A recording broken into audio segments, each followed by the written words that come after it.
Subscribe to Color Frames.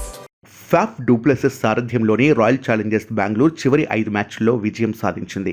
ఆరంభ మ్యాచ్ల్లో తడబడ్డ ఆ జట్టు గత 5 మ్యాచ్ల్లో గెలిచే విమర్శకుల నోళ్లు మూయించింది. దీంతో ఈ జట్టు ప్లే ఆఫ్ రేస్లో కొనసాగుతోంది. ఆర్సీబీ చివరి మ్యాచ్లో ఢిల్లీపై విజయం సాధించింది. కాగా ఇలా ఆర్సీబీ వరుస విజయాలతో దూసుకెళ్తుండటంతో చెన్నై సూపర్ కింగ్స్ మాజీ ఆటగాడు హర్భజన్ సింగ్ భిన్నమైన వాదనలను తెరపైకి తీసుకొచ్చాడు. వర్కౌట్ అవుతుందో లేదో పక్కన పెడితే హర్భజన్ చేసిన కామెంట్స్పై కోహ్లీ ఫ్యాన్స్ పండగ చేసుకుంటున్నారు. కోహ్లీని మళ్లీ కెప్టెన్గా చేయాలని ఆర్సీబీ మేనేజ్మెంట్ను కోరాడు హర్భజన్ సింగ్. 2013లో కోహ్లీ ఆర్సీబీ కెప్టెన్సీని చేపట్టాడు. 2021 వరకు జట్టుకు సారథిగా వ్యవహరించాడు. 2022లో ఆర్సీబీకి డూప్లెసిస్ కెప్టెన్గా ఎంపికయ్యాడు.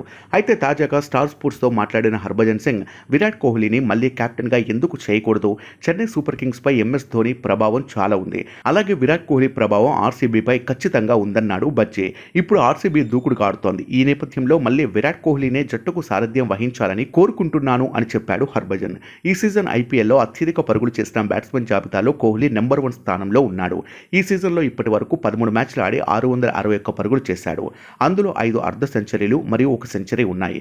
ఈ ఏడాది కోహ్లీ సగటు 66.10 మరియు స్ట్రైక్ రేట్ 155.16. ఈ సీజన్లో కోహ్లీ తర్వాత రెండో స్థానంలో రుతురాజ్ గైక్వాడ్ 13 మ్యాచ్ల్లో 583 పరుగులు చేశాడు. Subscribe to Color Frames.